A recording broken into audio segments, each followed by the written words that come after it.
할렐루야. 오늘은 저희 교단과 한국교회가 광주민주화운동 40주년을 기억하며 지키는 주일인데요. 앞에 영상을 보셨고요. 제가 갈라매체가 다 썼기 때문에 오늘 따로 그 말씀은 드리지 않겠습니다만은 서두에 몇 가지만 말씀을 드리고 지나갑니다.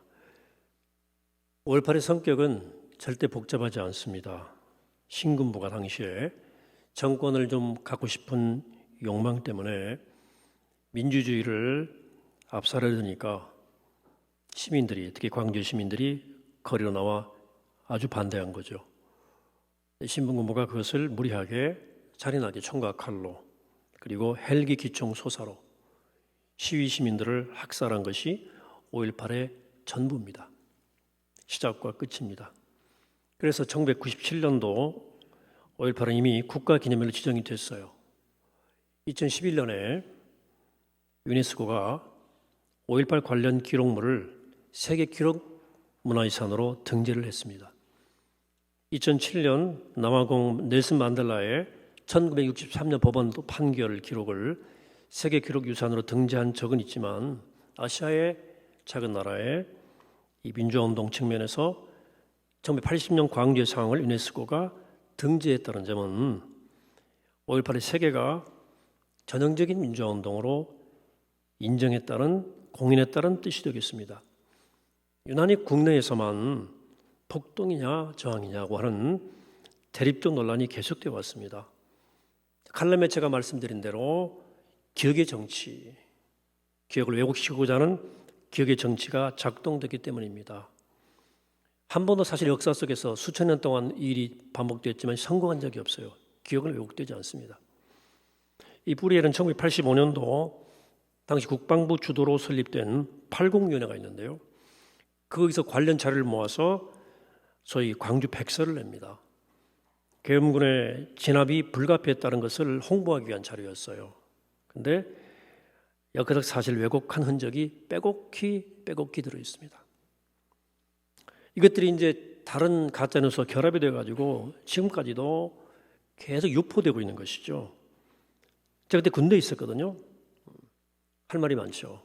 요즘에는 군대에 있었던 사람들의 증언들, 또 시민들의 증언들, 외신 자료를 통해서 많은 진상들이 드러났습니다만 여전히 좀 잘 모호한 부분이 한두 개 있어요.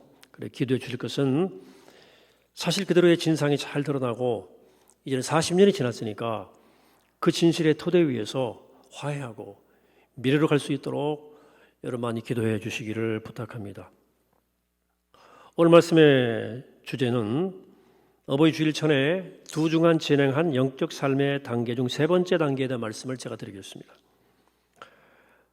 저전 시간에 저는 우리는 내 연약함과 한계를 분명히 깨달을 뿐만 아니라 나보다 더 강한 분이 계시다는 것을 알아야 한다고 말씀을 드리면서 하나님의 위대하심과 전능하심에 대해 생각해 보는 시간을 가졌습니다. 오늘 그 다음 단계인데요. 연약한 내가 강하신 하나님께 손 내미는 일의 중요성에 대해서 생각하려고 합니다. 전능하신 하나님께 손 내미는 일은 보통 기도라고 그러죠. 제가 그동안도 꾸준히 강조했지만 영적 삶에 있어서 기도가 얼마나 중요한지를 함께 생각하는 시간 오늘 갖겠습니다. 사람들에게 왜 기도하지 않습니까? 라고 물어보면 가장 많이 하는 대답이 어떻게 기도해야 할지 모르겠다는 거예요. 사실은 교회가 기도하라고 강조하지만 기도하는 법에 대해서 잘 가르쳐주지 않거든요. 그래서 보통 교회 다니다가 남들이 하는 대로 따라서 배웁니다. 그러다 보니까 기도가 고정적 형식과 틀에 갇혀버리고 기도에 대한 이해도 매우 부분적입니다. 그런데 기도는 방법을 안다 그래서 할 수 있는 게 아니에요. 교회가 기도하는 법을 자세히 가르치지 않는 까닭은 기도는 단순한 방법이 아니고 삶의 방식이고 삶의 태도예요. 즉 기도하지 않는 이유는 방법을 몰라서가 아니라 우리가 가진 삶의 방식이나 가치관, 생각 때문이에요. 자, 기도하지 않는 이유 제가 몇 가지를 말씀드릴게요. 첫째는 세상의 가르침이에요. 어릴 때 주일학 선생님이 기도를 가르치셨거든요.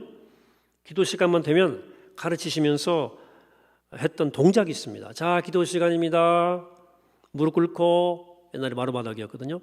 눈 감고 두 손 모으고 고개 숙이고 하나님 감사합니다.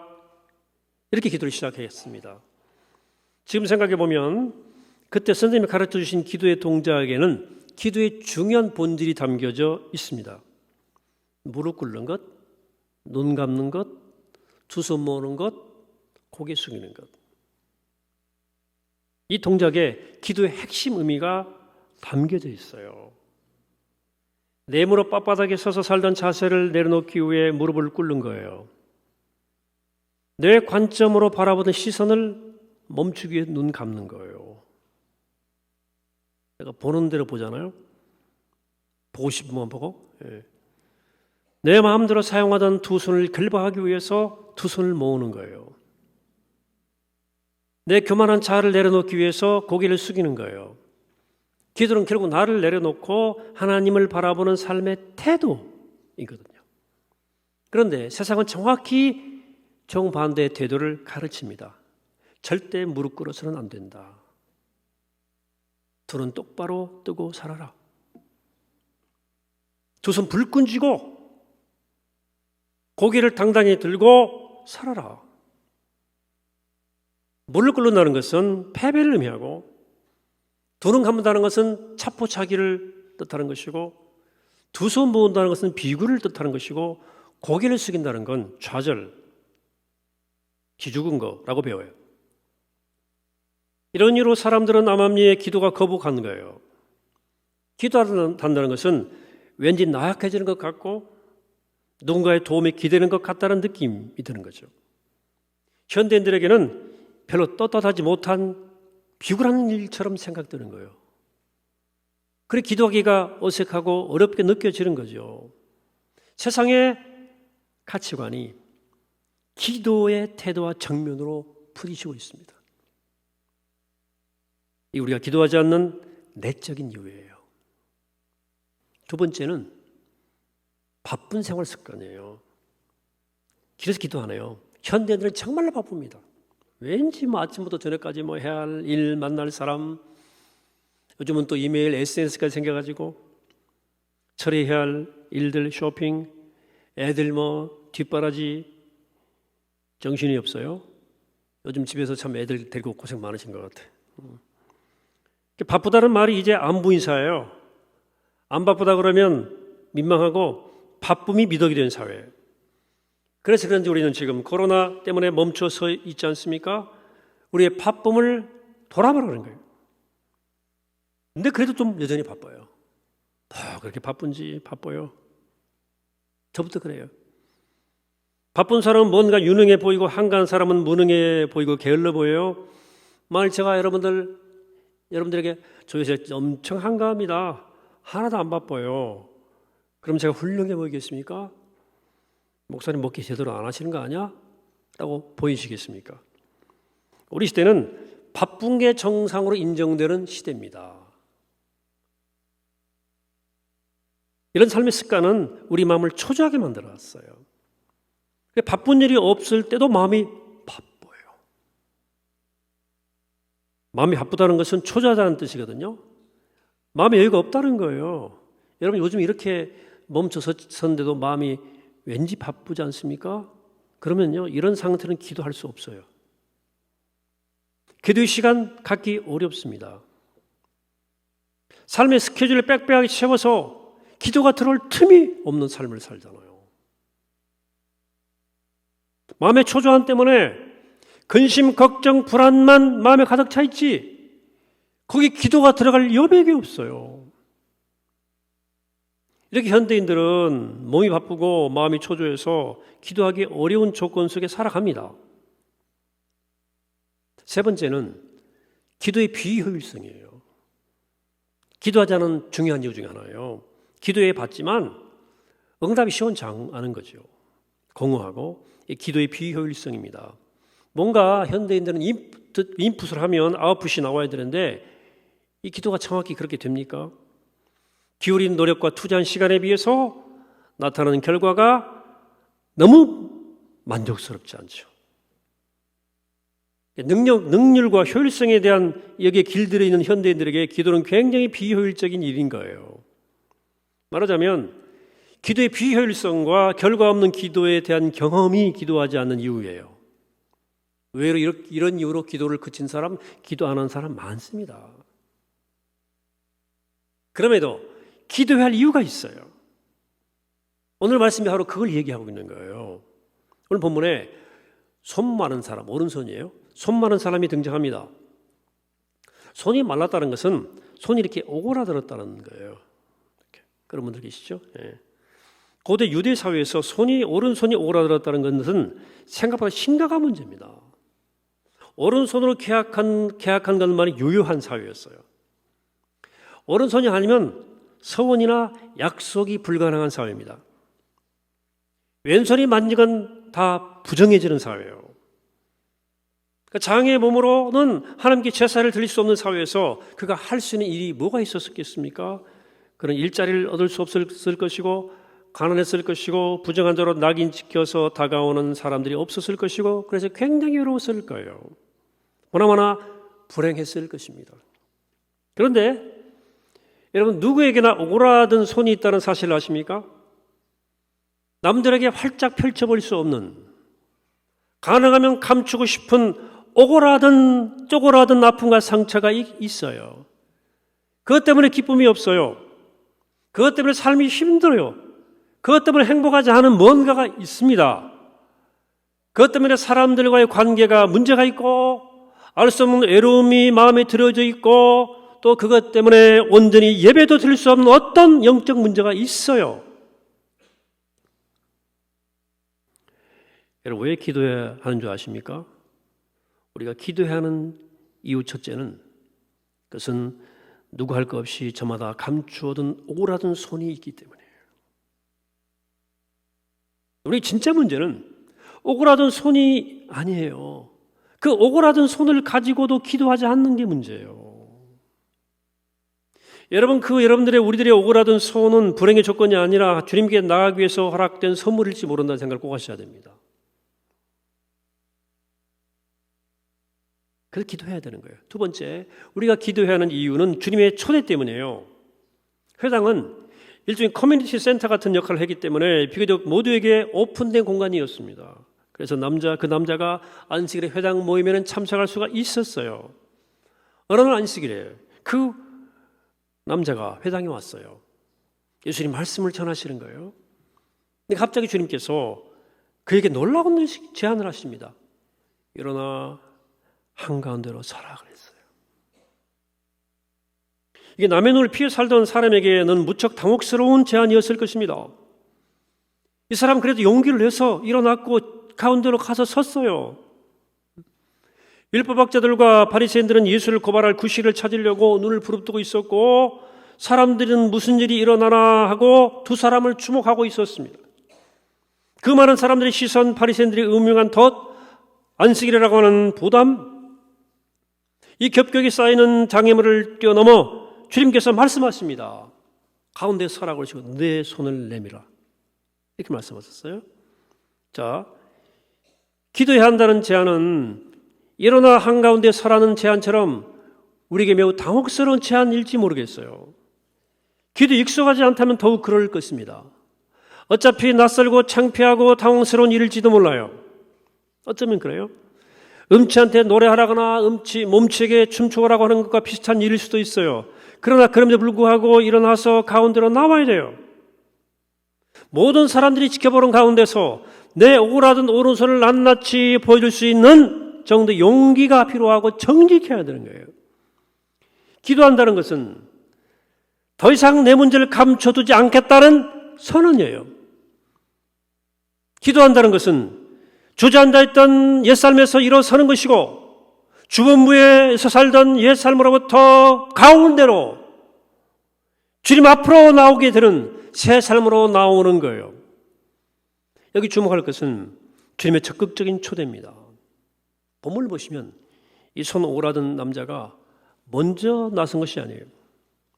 주님이 먼저 너 일어나 한가운데 서라고 초대하셨어요.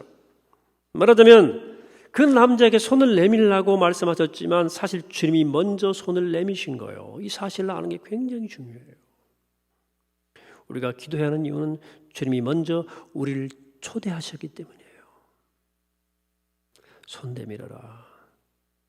주님은 오늘도 우리에게 먼저 당신의 손을 내밀면서 오늘도 말씀하세요. 너 네 손 내밀어. 왜 그 손 가지고 기도 안 해? 손 내밀어라. 제발. 저는 한동안 잘못된 기도와 올바른 기도를 구분하는 데 많은 관심을 기울였고요. 요즘도 그런 설교 가끔 하는데 요즘은 올바른 기도를 고민하다 보니까 오히려 이것이 기도의 실천을 방해할 수도 있다는 생각이 들어왔어요. 우리가 부모라면 자녀가 어떤 방식으로 손을 내미는지가 뭐가 중요하겠습니까? 손을 안 내미는 게 문제지. 손을 이렇게 내밀든 이렇게 내밀든 그 방식은 그렇게 중요하지 않아요. 물론 기복적이고 이의적인 기도 그리고 건강하지 않은 기도가 있어서 좀 반성도 해야 되겠지만 오늘날 그보다 더 시급한 것은 기도하지 않는 습관을 좀 버리고 어떤 식으로든 기도하도록 돕도록 해야 되겠다. 이게 더 중요하다. 그래서 오늘 여러분들에게도 쉬우면서도 아주 중요한 두 가지 기도의 실천 방법을 좀 소개해 드리겠습니다. 첫 번째는 오늘 설교 제목입니다. 같이 읽죠? 주님께 손 내밀라. 본문을 잘 자세히 보시면 손 오그라든 사람이 치유되는 과정이 신기해요. 이 사람이 손을 내밀었을 때 예수님은 안수기도 해주신 게 아니에요. 그 사람은 손도 안 만졌어요. 그저 그 사람은 손을 내밀었을 뿐인데 오그라든 손이 펴졌어요. 이 말씀 속에는 기도에 대한 매우 중요한 메시지가 담겨 있습니다. 기도는 손을 내미는 행위 자체가 핵심이에요. 주님이 직접 만지느냐 여부와 관계없어요. 주님이 직접 응답해 주시느냐 여부와 관계없습니다. 주님께 나아가는 우리의 그 마음의 태도 자체가 바로 기도의 핵심이에요. 주님께 그 마음과 태도가 중요한 거예요. 그래서 아무리 하찮은 것이라도 여러분 우리가 주님께 무언가를 아뢰며 손을 내밀 때 우리는 거룩하신 그 하나님과 주님과 연결되고 관계를 맺는 거예요. 그러면 그 막연했던 그 하나님은 나의 하나님이 되셔요. 내 간청이 그대로 이루어지는 것이 응답이 아니라 하나님과 연결되는 것. 이것이 모든 기도의 진짜 응답이에요. 여러분 그러므로 여러분 무슨 일은 하나님께 아뢰세요. 자꾸 하찮은 일이라도 아뢰십시오. 응답 여기에 지나치게 집착하지 마시고 내가 주님께 손 내밀고 있다는 그 순수한 마음과 자세만 집중하면서 어린애처럼 그냥 단순하게 주님께 아뢰시기를 축원합니다. 두 번째는 어떻게 해요? 주님께 더 깊이 손 내밀어라는 거예요. 기도의 방법입니다. 이건 뭐냐면 가능한 모든 순간에 하나님을 의식하는 기도예요. 앞에 기도, 손 내미는 기도는 본능적 기도일 수 있습니다. 내가 필요하니까. 이 기도는 근데 이 두 번째 기도는 주께 더 깊이 손 내미는 기도는 훨씬 더 의지적 기도입니다. 매 순간 하나님을 의식한다는 것은 마치 우리가 우리의 호흡을 의식하는 것과 매우 비슷해요. 우리가 숨 쉬고 있지만 호흡을 누가 의식합니까? 그냥 숨 쉬는 거죠. 의식하지는 않죠. 그런데 호흡을 의식적으로 관찰하면 호흡의 속도가 좀 차분해집니다. 느려져요. 여러분 초조하고 불안할 때 화가 나면 호흡이 막 빨라져요. 그때 심호흡 하는 거예요. 심호흡은 뭐예요? 내 호흡을 들여다보는 거예요. 그래서 호흡을 들여다보면 마음이 좀 평화로워지고 차분해지고 너그러워지면서 호흡의 속도가 좀 느려져요. 그렇지 않습니까? 하나님을 의식하면 호흡을 의식하는 것과 똑같이 불안과 초조가 사라지고 분노가 잦아들게 되어 있습니다. 마음이 평화로워지고 부드러워져요. 그러나 호흡을 의식하는 것이 어색하고 어려운 것처럼 하나님을 의식하는 일은 처음엔 어색하고 어렵습니다.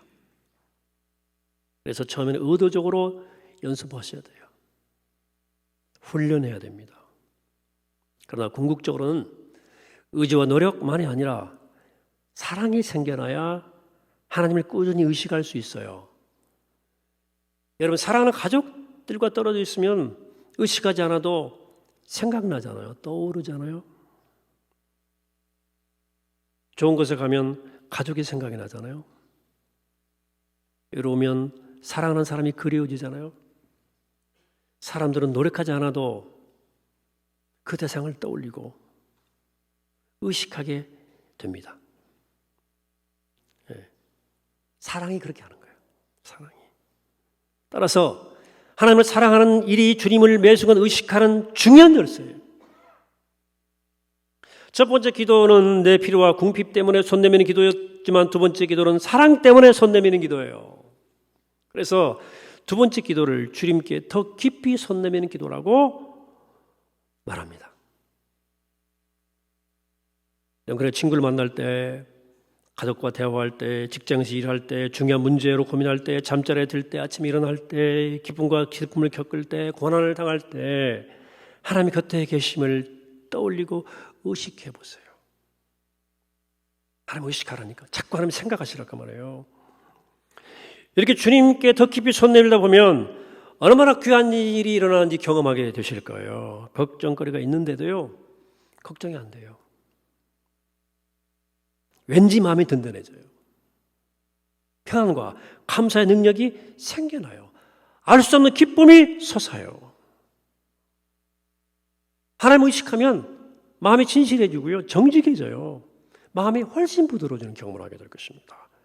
그럼 주님 임재 안에 사는 기쁨이 무엇인지, 주님과 늘 동행하며 사는 것이 무엇인지, 쉬지 말고 기도하라고 당부한 바울의 권고가 무엇인지를 깨닫게 될 거예요. 여러분, 그리스도인 아니지만 하나님이 존재하는 것을 믿는 사람들이 의외로 많습니다. 신이 존재한다. 근데 신이 존재하는 것을 믿기만 하고 신과 교류하지 않는다면 신이 존재하는 것을 믿는다는 게 무슨 의미가 있을까요?